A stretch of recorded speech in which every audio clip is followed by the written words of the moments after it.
territory where Carlos Bulosan once lived to tell the story of the rain, sweat, glory of Mike Jackson men who fight the destination we were destined to end. Left the writing on the wall in the halls of the Nippon Khan. Others transformed, majority Decepticons. But my conception of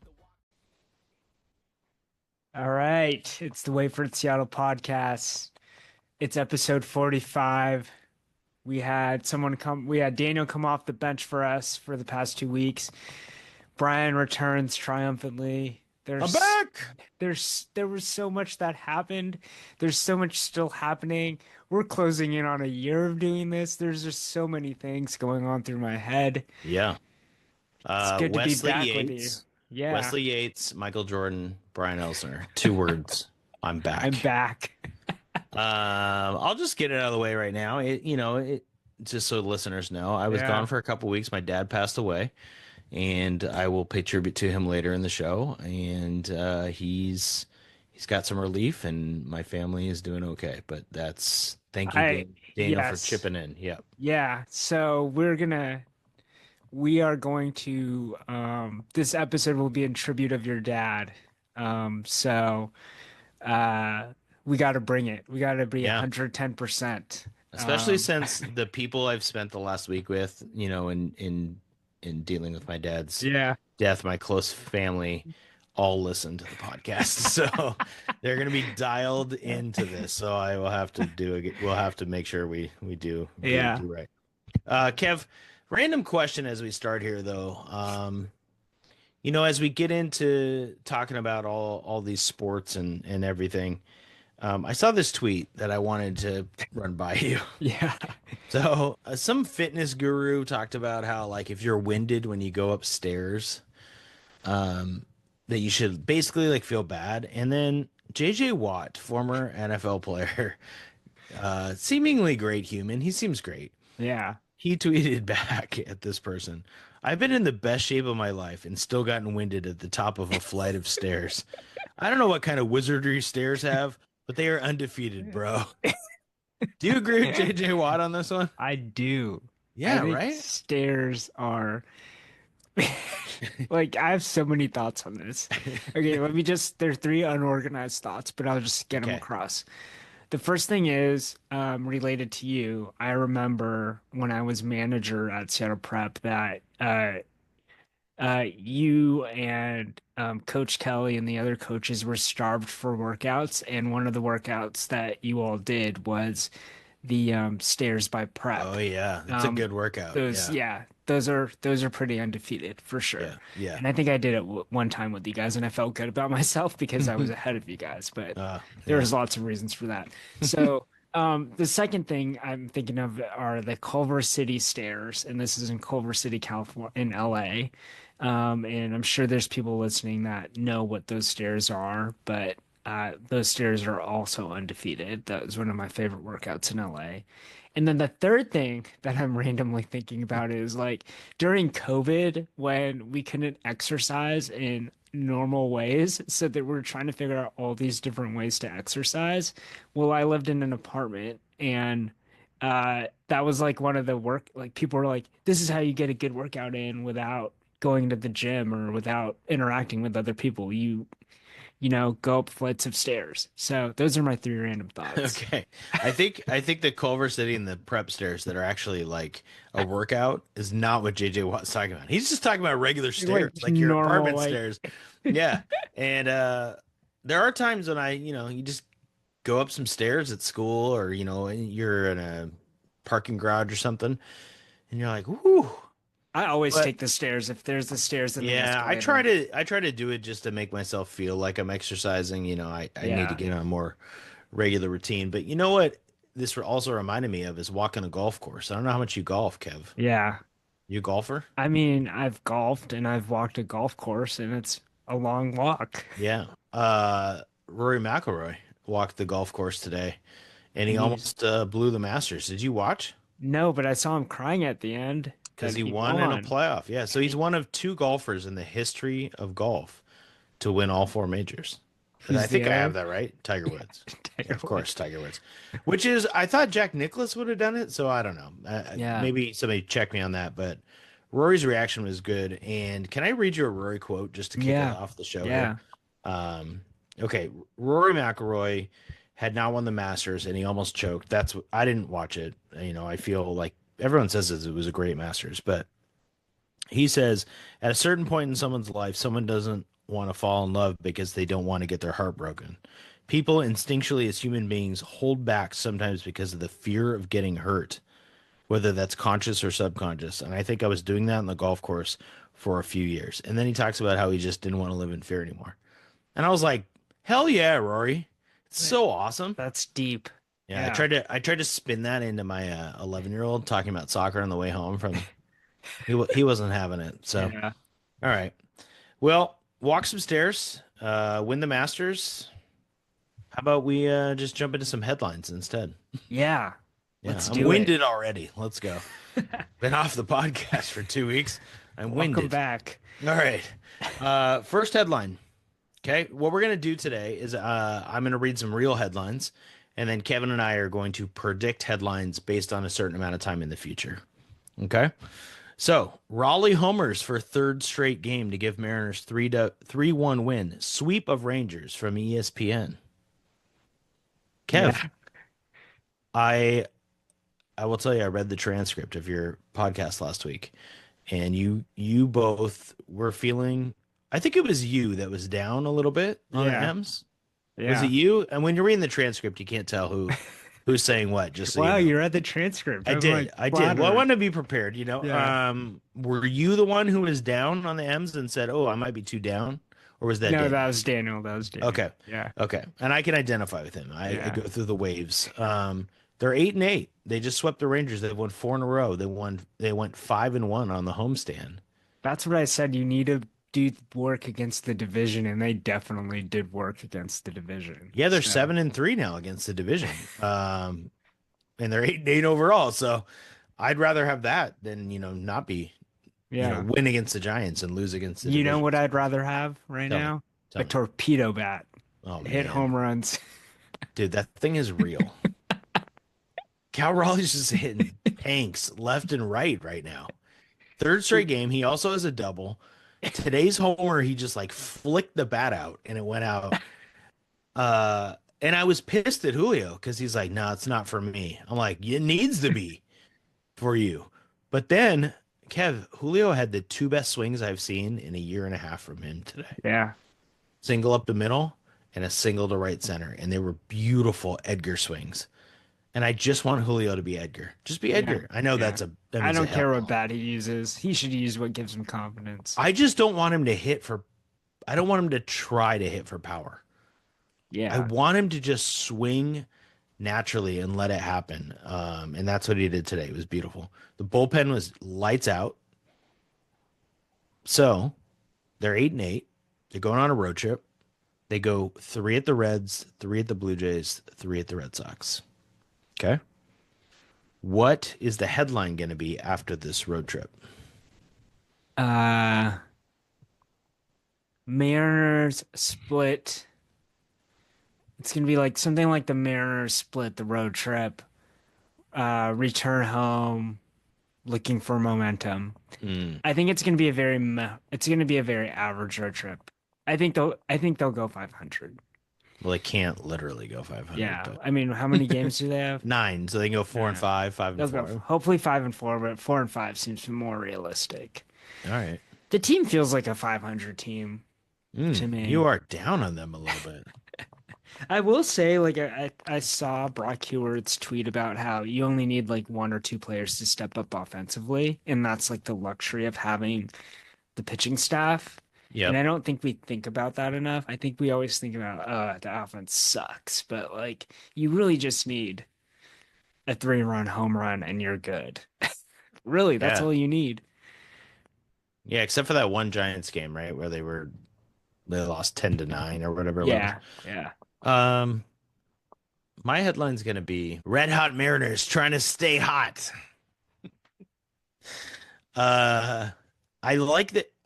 I like the fact, so I cheated a little bit. I looked at the pitchers they're going to face. They are going to finish the road trip, it looks like, with Garrett Crochet and the Red Sox. That's not great. but he doesn't go deep in games. They don't face Kevin Gausman, who kicks their butt in Toronto. The Blue Jays starters seem okay. Nick Lodolo for the Reds is good. He starts off. But you know what?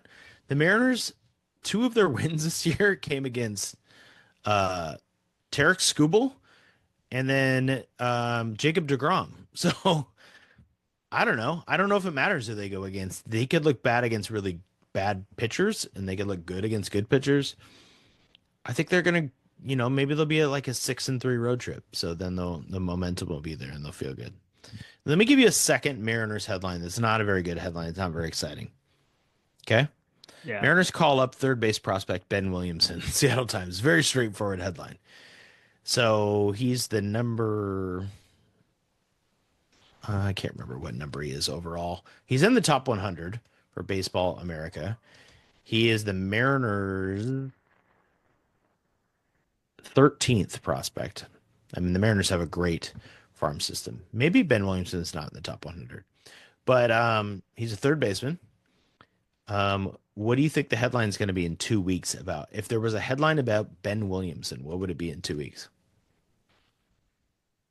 I think I don't know. Like they're gonna send him down. Yeah, like, no, I mean that's a real headline. Just be like Williamson sent down. I mean, is that what you think is going to happen? I don't know. Well, this is the exercise, Kev. Yeah, is that we're doing the exercise and we're making sports guesses. Yeah, I think he's gonna get sent down. Okay. Do you have any educated reason for this, or do you think Polanco's on fire? He's not playing third base though.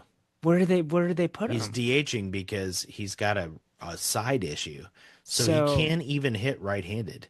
So he only hits left-handed. Second fact about Jorge Polanco. This is why you need me back. Jorge Polanco has been taking some ground balls back at his old position, second base, which makes sense because Ryan Bliss tore his bicep. And then, Kev, did you know he hit a double and made a play in the field after tearing his bicep? Damn. We talked about walking the stairs. We're not playing with a torn biceps. Yeah. I'm crying in the dugout. I'm like, guys, do you have any more sunflower seeds? I need something to distract me. I'm crying. So sad. You got to keep Polanco in the lineup, but he can't hit right-handed. So if they face a lefty, Polanco's not playing right now because for whatever reason, when he hits right-handed, it aggravates his side where he's got an injury. Ben Williamson's known for his defense.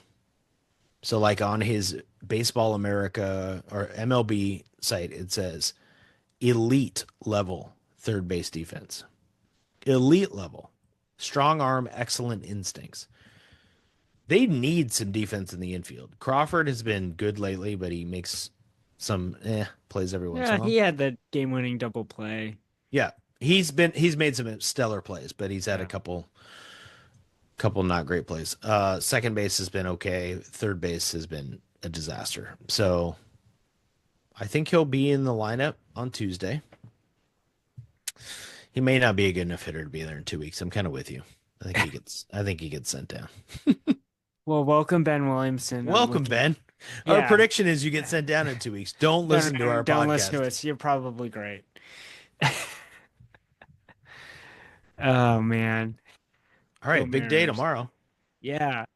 I was just if you read the transcript, you might have saw that we talked about Paige Beckers because she won the NCAA championship. With rapid speed, the WNBA draft it's here today. If you're hearing this on Monday, which you are, it's today. Yeah. The two headlines here are. We got 3. I threw in 3 for you because you brought one up to me. Yeah. That seems to already be maybe not going to happen, but yeah. Well, can I read all 3 to you? Is that okay? Yeah, read them. Storm expected to take Dominique Malonga with number 2 pick in WNBA draft, Seattle Times. Probably the most likely scenario. So we'll talk about that in a second. The one you sent me. How Storm could land UConn star Paige Beckers in WNBA draft. That got some clicks. They got some clicks. And I think sounds like Seattle Times also wrote that headline has already tonight. If you're listening Monday, it's probably already been debunked. She's probably going to Dallas. But related, third one, Bleacher Report, great website. WNBA teams reportedly eye draft trade for Dominique Malonga compared to Wembenyama. So there's multiple layers here. Can we start with the Page potential? Yeah. Percent chance Paige Beckers goes to Seattle because Seattle trades up for the number 1 pick with Dallas. I don't think Dallas is trading that pick. Do you? So 1% chance? No. I think Under we're 1? at like no. I think we're at like a 10%. I think we're at 1. Yeah. I think Dallas. I mean, you're right. It doesn't sound like Paige is forcing a trade. There's no smoke there anymore, right? And Seattle could offer next year, first round, whatever. I think they're keeping Paige. I think the marketing is big enough. What right? do the Storm have next season? They have multiple first rounders, But they don't have the number 1. Like it's the Juju Watkins pick, isn't it? No, I don't think she's coming out after next year. So it'll be 2 years. She's got an ACL tear, right? So she'll be coming back from that. Not to mention, we could talk about this later, but why would you come out? She's going to make More $3 money. to $4-5 million a year in college. Yeah. Just stay there and be a star until be the face. Whenever, right? Yeah. So I don't think she'll come out. Maybe Lauren Betts as the 2026 number 1 pick, UCLA, like center. I don't know. Yeah, Juju's the prize. You figure out how to get that one. Well, tell me about Malunga. The Wembenyama of the So some ESPN people, and I don't know if they're trying to get people to watch the draft because she's unknown, but they're starting to compare her to Wembenyama, which it's not fair. Like Wembenyama is just different. He's 7'4" and he shoots threes, but in the women's game, she's 6'6". She can dunk, and she does shoot threes and handle the ball. So that's where the comparison comes from, right? I watched a little film, and there's 2 things I noticed. She looks skilled for sure, but young, which she is. I think she's 19. Yeah, she's 19. But the bigger thing was the clips I saw, the people she was playing against look like JV Metro basketball. See, this is like, all right, this is what I was running into the same issues when I was watching clips of the French dude that the Huskies got. And I tweeted about it. It's like, you can't really tell. Like, he's playing grown men, but like, it's a total crapshoot because Wembenyama looked awesome. Luka looked awesome on their European tape, but it's a different style of game. And then, I mean, Santa Clara had some dudes that were from Europe and they're playing at Santa Clara for a reason, right? Or they're playing at LMU. Let me pause you for a second. I just found out Santa Clara has 2 kids who enter the portal. One committed to Ohio State and the other to Texas Tech. Wait. I'm like, what the hell? How does Santa Clara not make the tournament? They have 2 kids going to major college programs. They've had draft. Anyway, that's a sidebar. I'm going to get mad about Santa Clara. Okay. Now you're looking it up. Tyree Bryan's going to Texas Tech, and Tilly, who's one of the European kids, is going to Ohio State. So maybe Santa Clara doesn't know how to use those kids. Yeah. So maybe the Bryan guy was the one that scored like 30 against Gonzaga. So he earned that's how he got a spot on Texas Tech. Malonga, you got to take her number 2. That's my takeaway from this. Okay. Yeah. And I think the headline on Tuesday will be Storm draft Dominique Malonga with the number 2 pick. You want a throwback? Wait, let me finish. Wait, no, go ahead. Yeah, go ahead. I hope she's better than Johan Petro, who is also a lottery pick for Seattle pro basketball. How about Michael Gelabal? You remember him? Yeah. Michael Gelabal, also French. We don't have a good track record with guys from French. No, but that was the men's game. Okay. Here's Gabby Williams is from France. So that's one reason, she'll have some connection maybe. Yeah. The Storm, I thought about this a little bit because I'm like, do you take Citron from Notre Dame? Because obviously the big story is Olivia Miles went back and transferred to TCU. Do you take Citron? Do you take Iriafen from USC? Please no to either of them, honestly. Here's why. If you're going to have a high pick, my belief is in any draft, in any situation, you have to go with the upside, Yeah. right? Yeah. So Anthony Edwards out of COVID went number one overall. He was not good at Georgia. I mean, he was fine, but he wasn't a star. They didn't go to the tournament. Or maybe it was COVID, but they weren't going to make the tournament. The potential was there, right? Anthony Edwards is a star now, right? Yep. Doesn't matter how many kids he has, Kev. He's a star. He has a lot of children. Um, you take the potential, and they have a roster that's fine next year. And maybe and I kind of think she won't really help in 2025, 26, or whatever the season is, 2025. But she's a better chance at a superstar than anybody else who's left in the draft after Paige Beckers. So you got to go for it. Yep. Do you agree? I agree. I mean, it's the number 2 pick. All right, I've come Whether around. she's Greg Oden or Kevin Durant. I mean, 6'6", dunks, handles, shoots the three. You take it and develop, right? And you hope she becomes, that's essentially a skill set that like the Breanna Stewarts of the world have that you build around. So you go for it. Okay. I agree. And the good part is they don't have to throw her in right away. They have a veteran roster that they can go compete with, and they can develop her and make sure she's, ready to go and play her limited minutes or whatever. Or if she pops, now your rotation's good. So I like it. Awesome. All right. We're all in on that. So you think the Mariners suck, but we both think Dominique Malaga's got number 2. All right. You guys talked about the transfer portal a lot. Oh my gosh. And more things happened. It's wild. Oh my gosh. All right. Can you read the headline for us? Yeah. Headline: Huskies get ultimate reverse layup. Yates will return to UW. Sports Illustrated. Number 2, #woof. Huskies land 4-star commit. Jazeer Rencher has flipped from Texas A&M to Washington. Which one was more surprising to you? Rencher. Yeah. I don't. That one came out of nowhere. Yeah, and I think no one was thinking about it because we were still shocked with all the transfer portal stuff happening. But Rencher made sense because his coach left, right? So right.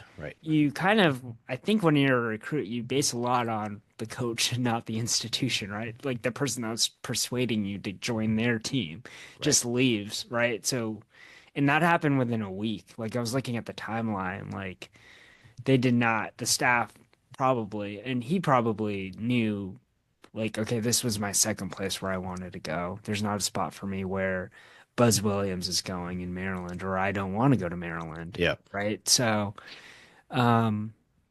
very interesting. The highlights of Rencher, he seems like an athlete. Yeah. He's dunking on people. I mean, whenever you're dunking in high school, and like his dunks aren't just like, oh yeah, I am in high school and I can dunk. No, it's like I can dunk on you. Yeah, he's throwing it down. So he's not going to be a starter next year, I don't think. I think he may not play that much. Yeah. Who knows? Yeah, who knows? Yeah. I mean, it's crazy. They're just so loaded. And you guys talked about it last week, but they have what are they? They're top 10 class now for portal, right? Yeah. They also have the 5th best recruiting class. And that's the crazy part. Fifth best recruiting Did I send class. you the screenshot? Yes. Tell us the other teams. Okay. This is crazy. Okay, the number 1 recruiting class, 4 commits, is Duke. They have 5 4-star commits. Makes 5 sense. 4-star or 5 5-star? 4 5-stars. 4 5-star commits. The Boozer twins, I think, are 2 of them. Yeah. Carlos Boozer's kids. Yes. Yeah. Houston, who was in the national championship against Duke, has 3 5-stars and 1 3-star. They're number 2. Yep. UConn, 4 commits, 3 5-stars, 1 4-star. Yep. They're number 3. Number 4 is Arizona, 3 5-stars. Always 1 great 3-star. recruiting. Always great recruiting. And number 5 are your University Washington Huskies. It's absolutely wild. 3 4-stars and a 3-star. Right? So they have Nico Bundalo, they have JJ Mandequit. Now they have Jazeer Rencher and Muldrew. And The Muldrew. other guard. Cortland Muldrew. So I was looking back just out of curiosity, like I kept on clicking back to all the recruiting class rankings of the Huskies, and like the closest they came to this Yeah. was Spencer Hawes's year when they had Pondexter Haw, too. I think it was it Pondexter? There was the Adrian Oliver class. Yeah, he's in that class too, I think, right? And some Yeah, of those guys did not pan out, pan out. for sure. Phil Nelson. Maybe Pondexter was the next year. Yeah, it was Phil Nelson, Oliver, Haas, and there's one other guy that I Yeah, can't remember. but they were like number 9. So this is the best recruiting class in Husky history. Yeah, and Romar had pulled some dudes. Right. Like Romar and Hopkins. Hopkins had Hopkins a got year. Isaiah Stewart and McDaniels in the same year. He had Yeah. 2 5-stars. So this is the best class in Husky history, combined Yeah. with, I mean, clearly the best transfer portal class in Husky history, a top 10 portal class in the country. Wesley Yates, who averaged 20 points per game over his last, I think, 21 games or during conference play for USC. He was at UW for a year. No one really knows. I mean, people know that, but like if you only peripherally paid attention, you wouldn't, because he didn't play in a game. Yeah. He was hurt the whole year. Yeah. Then he leaves, goes to USC. He's really good. I remember watching him last year. I was like, that's a bummer. He comes back along with, the Southern Conference Player of the Year, the kid from Lipscomb, the German kid, and they're just loaded with talent. Yeah. I mean, They're loaded with talent more so than last year. Yeah. We kind of got a little excited about what they did last year. Really, Osabor was the one that, we're like, okay, maybe there's a chance. And obviously they finished last in the Big Ten. He was one conference player of the year. They brought in 2 conference players of the year. This is a higher level of talent they're bringing in, right? Yeah. So on Selection Sunday, what's the headline? I hate to do this, but I think they're going to make the tournament. I mean, with that much talent in the Big Ten, you need to probably go 500 and you'll make the tournament. I really do. If they go 500 in conference play and they take care of business, if they maybe drop only 2 to 3 games in the non-conference, I think they can do it. I really do. I'm so curious to see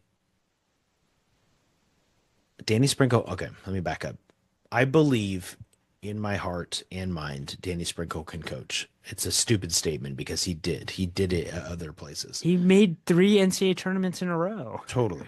I did. I was worried about what I saw last year a little bit. Yeah. Right. And I still, this isn't to say, I don't want this to get blown out of proportion. Yeah.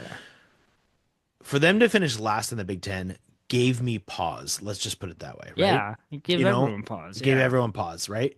So you bring in this level of talent, you need to make the NCAA tournament. Well, yeah, I talked to a source close to the UW basketball program, and I just was kind of texting back and forth, and he responded, "NCAA tournament or bust."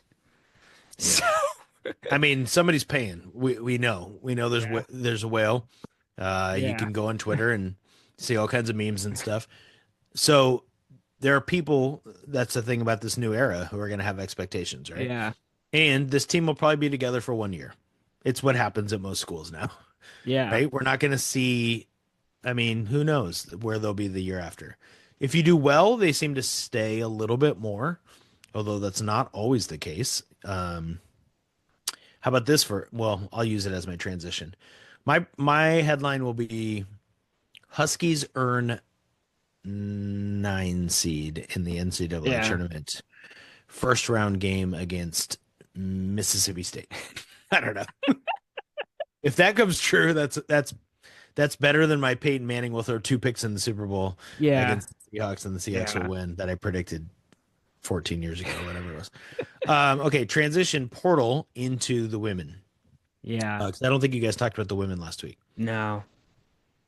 College athletics is crazy. UCLA, number 1 seed, loses in the Final Four. Looks terrible in the game. But they lost to UConn, who won it all, who also won the championship game by 25 or 30, right, against South Carolina. UCLA has a great recruiting class every year. Every single member of their freshman recruiting class from this last year, right, who were freshmen on campus this year, entered the portal.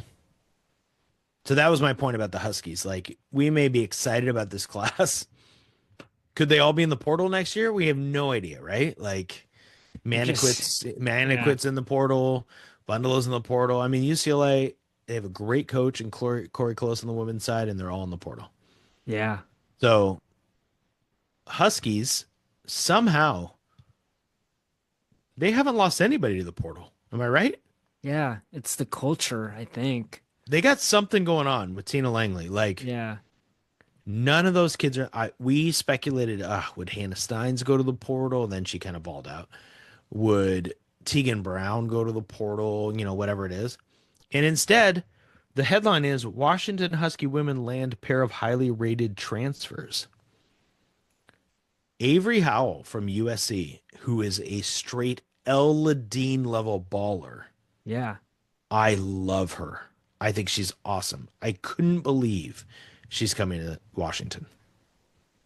She's a 5-star out of Idaho. She's phenomenal. She played for USC last year. Two-time Gatorade Player of the Year. Yeah. Her game is El Ladine. I would say light because she's younger, but it's El Ladine. Like, you have another El Ladine on campus now. That's awesome. Yeah.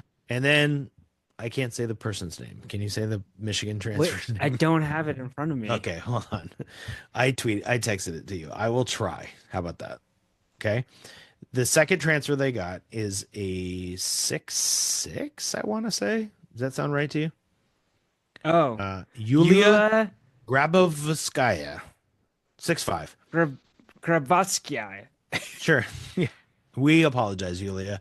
We will try to know your name and we will try to interview you. She's a big body they needed. We talked about this. They graduate all 3 of their bigs who played last year. One of which, McDonald, barely played. But Ike and Daniels, obviously. I don't think Yulia is going to be able to do what Daniels did. So I want to talk to you about it later at a different time. A little curious how the offense is going to look. You're adding in Avery Howell, who's a baller, to other guards who already are playing. Like Sellers and they're all guards, right? And Steins is still there, and Brown and Coppinger and Briggs, they're all still there. Everybody's there.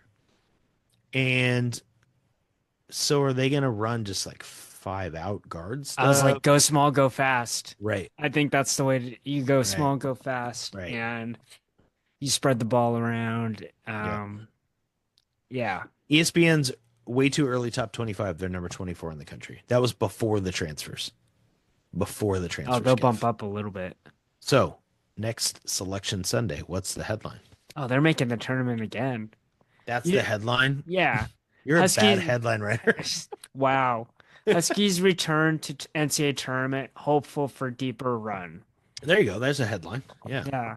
Yeah. Sounds boring though. I put it in Chat GPT and asked it to make it more exciting. Huskies win Big Ten tournament, poised for big run after number 1 seed. No, I'm just kidding. I'm kidding. That's too strong. Yeah, they're gonna make the tournament again. So my headline would be Huskies nab number 6 seed. Yeah. Poised for tournament run. Yeah, similar to yours. 6 seed seems high, but I don't know. Even if they didn't get the transfers and they returned everybody, well, they needed a big. They probably still need one more big. Hopefully they get one. They seem like they should be in the top 6, 7 of the Big Ten. Oh God, my son's gonna kill me. Do you know the meme 6'7"? 6'7". Yeah. No. You explained it on. You explained it on a. I gotta stop. Podcast. Okay. I'm gonna give you another headline. Go for it. We're gonna transition to the NBA playoffs. Have you looked at who's in the playoffs, Kev? I have it right in front of me right now. All right. We're not even giving you a headline. The playoffs are starting this week. After the NBA Finals, what's the headline? After the NBA Finals. Yeah, so basically who wins? Who wins? Yeah. The king returns to his throne. Ooh. You're going Lakers? Dude, they have LeBron James and Luka. They play the Timberwolves in the first round. I love it. Which is awesome. I'm going to watch every minute I can of that series. Yeah. It's going to be phenomenal. It's going to be great. Okay, Lakers over Celtics? Yeah, well, they have to get past the Thunder, which I think is the real. I know, but in the finals, if they win it, Yeah, who are they I going to think beat? the Celtics are gonna make I it. mean, Lakers Celtics. Imagine the ratings with The Luka and Cavs LeBron. are the one seed. They've been Cavs that are good. good. It's crazy, man. What's your prediction? Dana would have been all over this, by the way. I'm so tuned out. I watch the Warriors when they're on. That's it. Well, the Warriors have a big game this week to try and get the 7 seed. If the Warriors get the 7 seed and they play the Rockets as the 2, that's a great series, and the Warriors might win it. Yeah, well, the Warriors are better than their seed because they added Jimmy Butler. Right. Now And Steph can and rest. and to be clear, the 4 through 8 seed is separated by 1 game, so it's Yeah. not, But the Rockets have been good this year. They're just young. They're untested. My headline's going to be Celtics win back to back. Oh, The Cavs are great. The Celtics are battle tested. It's really hard to go back to back. I think the West is going to beat each other up, and then the Celtics are going to pull it out in the finals. And that's kind of boring. I kind of don't want it to happen. But if I predict the Thunder to win, I might have to slap myself in the face. So, yeah. Don't you do know, it. but they're so good. Yeah. Here's the point, Kev. This is why I wanted to bring it up. I want you to know that I love the NBA playoffs more than March Madness. Ah, that's interesting. Yeah, what do you think? I mean, I'm not there with you, man. I know most people aren't. I don't think. I won't be watching until the NBA finals. Oh, This Kev, season's so Kev, long. the playoffs are so good. There's 2 reasons.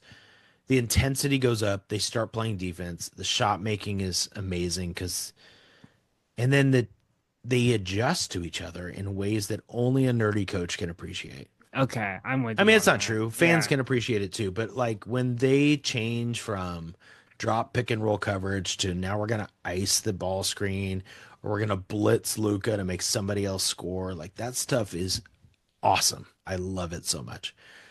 But you kind of have to watch the whole series to really notice it. And so I feel like I need to pick a series or two that I'm committed to watching all the minutes of. Maybe it won't Yeah. be hard. Maybe it won't be hard. Don't because I'll choose just the be doing it anyway. Warriors series. Choose something else because I'll be watching that one. No, I really want to watch the Lakers Timberwolves. I want to watch every minute of that, and I want to watch every minute of the Pistons and Knicks because I think there's going to be a brawl.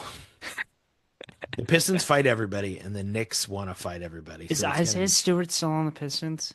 Kev, Isaiah Stewart fights everyone. Great. I didn't know this about him when he was on the Huskies. He gets in fights all the time.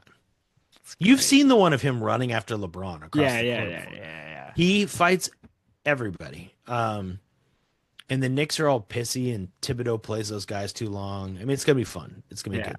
It's Yeah. gonna be good. All right. Should we do 2 more quick ones? Let's do 2 more Yeah. quick ones. Yeah. Sounders earn a huge 3 points with win over FC Dallas, Seattle Times. That was after this week. I didn't watch any minute of this, so Yeah, I was reading the recaps. Sound Art Hard. I started my subscription so I get like Nice. game recaps and everything. They're kind of beat up. Jordan Morris is injured, right? Mm-hmm. Yeah. So Pedro de la Vega came back for half of the game, which was good because he was hurt. What's the predicted headline on August 1st about the Sounders? oh, that's like It's a long time, but yeah. I'm thinking like we're not quite to the playoffs, but we're Yeah. kind of through summer, Yeah. and where do you Sounders Sounders crucial stretch run. good headline, like it. Where do you think they'll be? Are they at the I think bottom, like trying to no, make no, their way in the playoffs? No, I think they'll be comfortable. I think they'll be like midway in. Okay. I think they're a good team.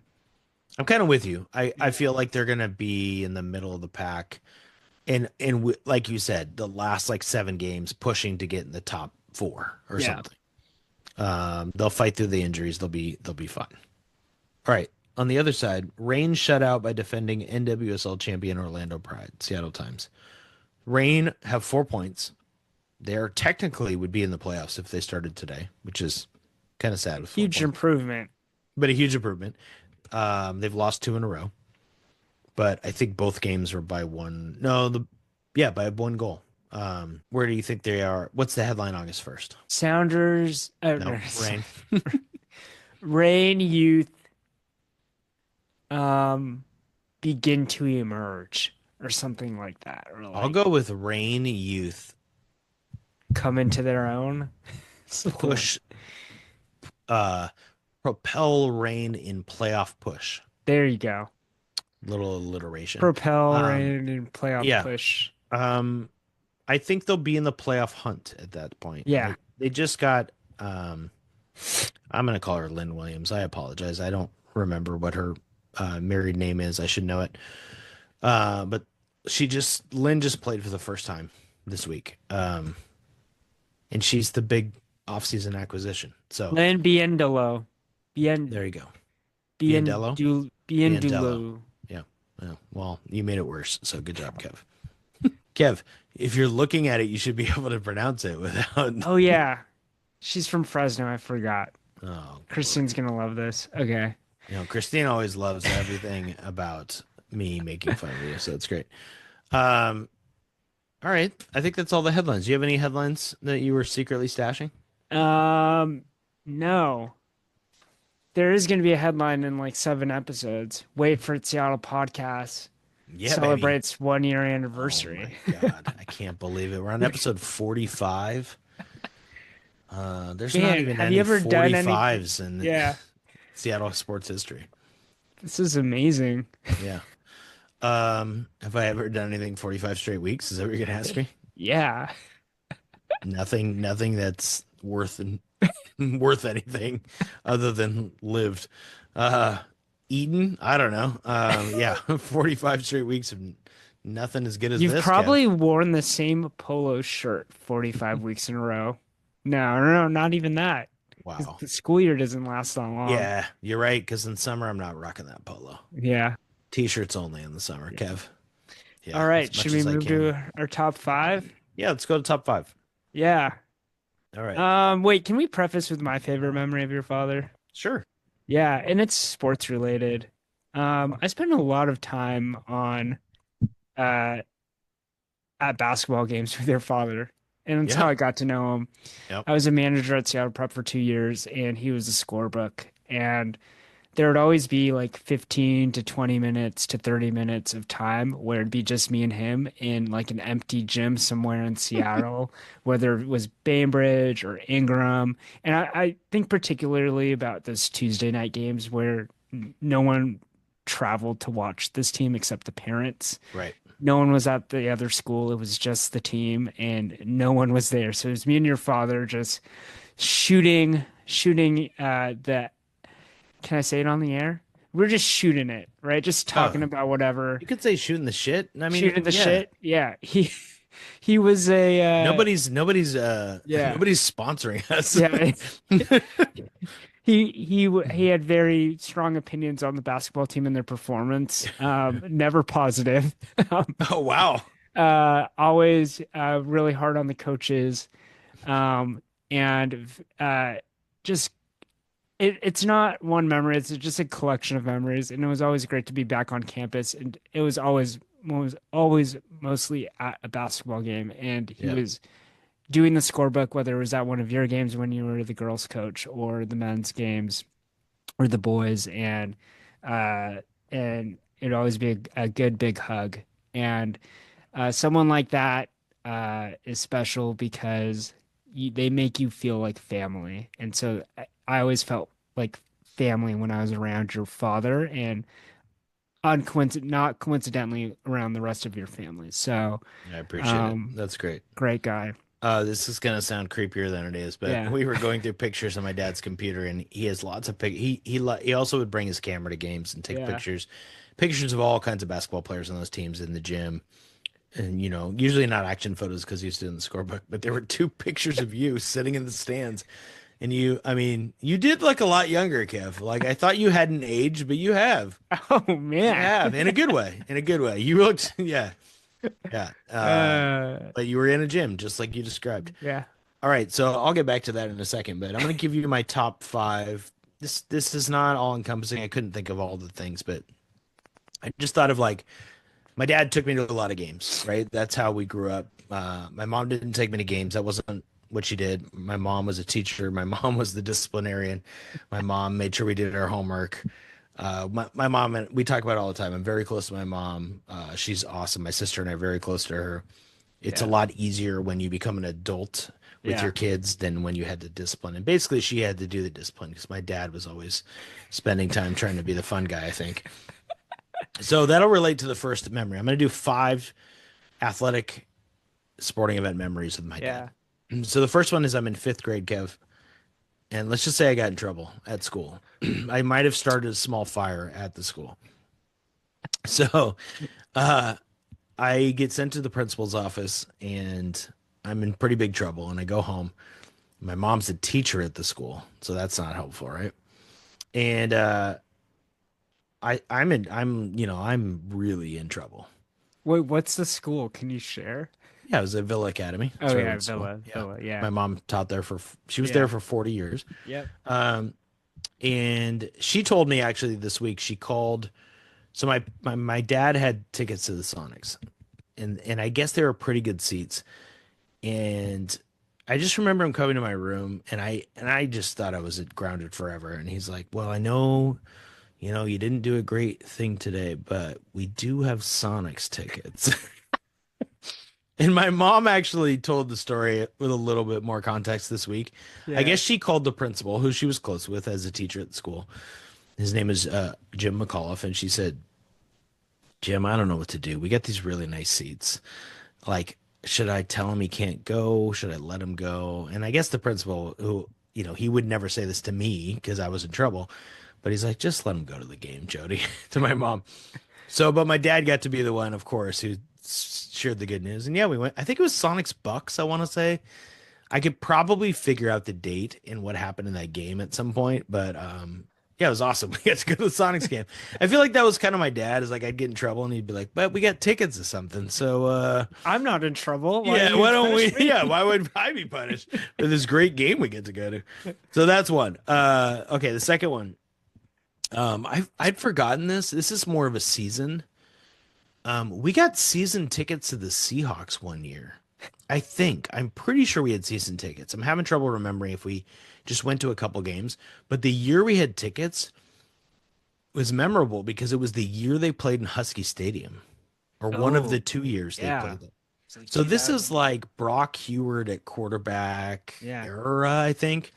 Our tickets were on the old ring lower bowl on the end zone. We were at the last row. So we often stood up in the back and watched games. And I think I remember them playing the Steelers, and there were so many Steelers fans at the game. I think that's the one I remember, but I'm almost positive we had, Steelers and Jets played at Husky Stadium. I'm looking it up right now. Oh no, that's a different one. Yeah, here we go. 1994. Seahawks and Steelers at Husky Stadium. Oh, the Seahawks whooped them 30-13. Was the Kingdom being renovated? It was, and Rick Meyer was quarterback, Kev. So where were the Mariners playing? Well, that's a good question. So let me think. I think. So, it didn't matter. Okay, the tiles fell, right? The tiles fell in the Kingdom in August, I want to say. And the Mariners had to finish that season on the road. They had no home games. Could you imagine if that happened? I mean, can you imagine if it landed on someone during a game? It didn't. A construction worker died replacing tiles, sadly. But the tile landed, didn't hit anybody. It's crazy. So the the Mariners finished, but obviously September is when the season started, and the Seahawks had to move into Husky Stadium for that year, last minute. So I think it was just 1 year because the Mariners played once the season started. They replaced the tiles. They were good to go. God. And that was 94, I think. So then the magical 95 season comes right after that. Man, I just can't believe tiles fell and someone died. But these tiles are like 25 feet by 25 feet or some craziness, I think. Yeah. I mean, they're huge tiles at the floor or the roof of the Kingdom. I'm trying to see how many games the Seahawks might have played at Husky Stadium. It's hard to tell here. So maybe we didn't have season tickets, but we definitely went to that Pittsburgh game. We might have gone to a couple others, but that was a memory just because it was so weird, and we had fun. We had some weird people around us, and there's a lot of Rick Meyer. Apparently I was watching Rick Meyer. God, he was going to be the savior of the Hawks. All right. Just like Sam Darnold. That one was those both were kind of random memories. This one is a big one. I think I've told you this before. Third on my list is my dad and I went to the 2001 Major League Baseball All-Star game in Seattle. So this is my dad for you. Totally selfless guy, connected because he starts talking to somebody. Somebody at his work had a connection to volunteer at T-Mobile, Safeco at the time. And he got us in as volunteers for the All-Star game. So we had to wear khaki pants, and they gave us a green shirt, like emerald green. It was the color of the stadium at the time. It was the color of the All-Star jerseys. If you have a 2001 All-Star jersey, which probably half our listeners do because they had 8 All-Stars that year. It was such a great year. And they won 116 games. It was that magical season, right? So I just graduated college. I'm home for the summer. My dad gets us in to be volunteers. We didn't know what we were doing. We had to go train. We go to train, and we found out our job is to hold a Cuban flag on the field. So they were honoring greats of the game as their pregame. And so we go out, and they tell us, under no circumstances can you touch the infield dirt. Do not put foot on it. You will get kicked out. We're like, okay. So we're in the left field, shallow left field is where our spot is. And there's probably 20 of us holding the Cuban flag. It's a pretty big flag. And they tell us when they announce Tony Perez, who played for the Cincinnati Reds, when they announce his name, you ripple the Cuban flag. Okay? Because he was from Cuba. And I was like, well, this is going to be really cool. So we go to the All-Star game to do it. What I didn't even realize until the All-Star game started, we're on the field during the televised introduction of both lineups. As they come out on the baseline, we're in the outfield. Wait, have you tried to find? You can find it on YouTube, the intro, because they show the flags from up above. So you can see that was us holding the Cuban flag. But we can't see you. There's no zoom in, right? Yeah. But Randy Johnson started the game for the Diamondbacks, pitching to Pudge Rodriguez, who must have been on the Marlins.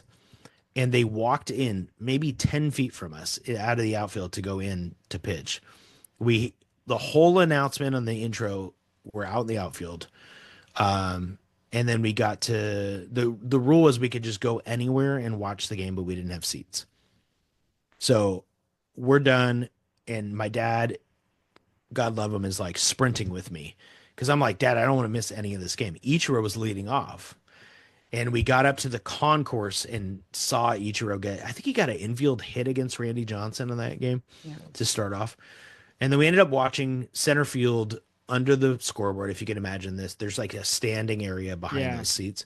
We just stood up there the whole game. We watched Cal Ripken hit his home run. He was the MVP. And that's 2001 amazing. All-Star game. We were on the field for the intros, and we watched it from the stadium. Did you ever feel any way about you waving a communist flag? Have I told you before that my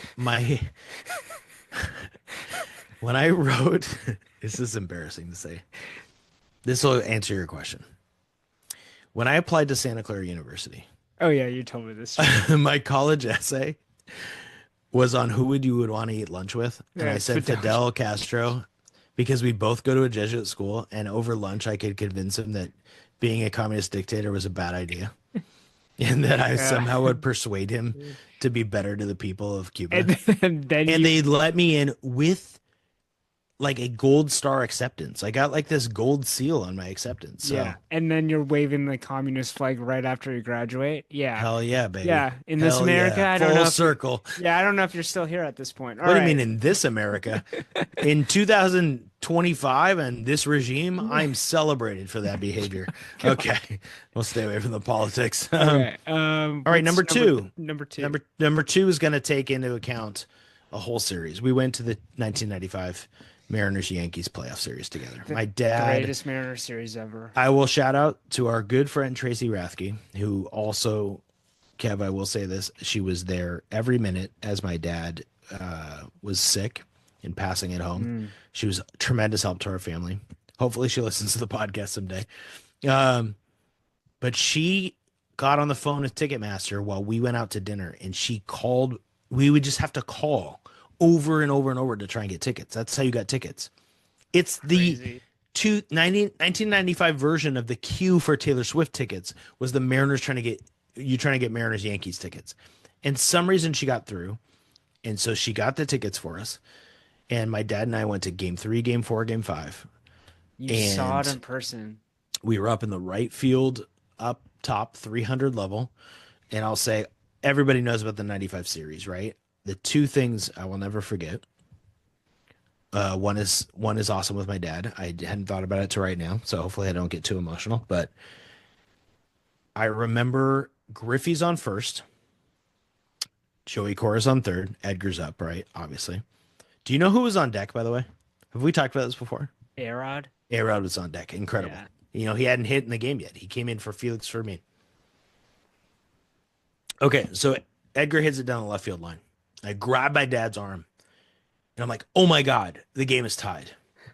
And then I see Griffey's just hauling ass, right, as you've seen on video, and I just shake him so much. I'm like, "Oh my God, he's gonna score!" And he scored. And then we just lost our minds. And I'm gonna exaggerate this. I don't really remember how long it was. It felt like we stayed for an hour and a half after the game, Yeah.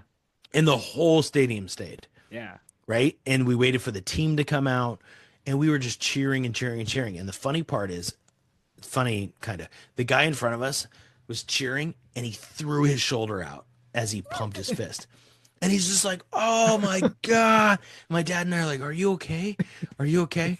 He's like, "I'll be okay. This is awesome." And then we just be like, "Ah!" And then every 5 minutes, we're like, "Are you all right?" That guy. I wish I Wherever knew. you I are. wish I knew where he was and where he is. Maybe he's listening. He's like, "That was me." So Was that the best sporting event you've ever been to? yeah, that's number one. That's number one by far. Yeah. I went to the Seahawks Panthers NFC Championship game with my best man at my wedding, Lewis, and I will tell a great story about Lewis someday, but I won't embarrass him on the air right now about that one, and it's not about my dad. So, Yeah. number one for me comes full circle to you. My dad spent 24 years doing the scorebook for me or video coaching basketball. He was there for my first varsity win as a boys coach when I filled in for Coach Kelly. He was there for my first girls win. He was there for the Metro Championship. He was there for my last win and lost as girls coach. Good man Matt Barmore says coincidence is an alias for God. Yeah. I stopped coaching for whatever reason after last year. There's no way my dad could have kept score this year with his health. Why did that happen that way? I don't know. It just happens sometimes, Kev. Yeah. So that's number one. I mean, that, you know, it's kind of cheating, but it's the collection of all that. So, yeah. Thanks for letting me talk about my dad. Dude, anytime. Yeah. Anytime. Well, I hope he's listening, because that was great. And it's great to have you back. And it's fun to be back, talk about Seattle sports again. It's what we're meant to do, man. That's right. It's what we're meant to do. We've did 45 weeks now. Yeah, I can't wait for episode 46, otherwise known as the can't tell you. I don't know who number 46 was in Seattle sports history. We're getting into weirder numbers, you know. But hopefully we get to the hundreds where we can't even say who it is because we'll be there. So next week. Well, that's Brian. This is Kevin. Thank you for joining us, and we'll see you next week.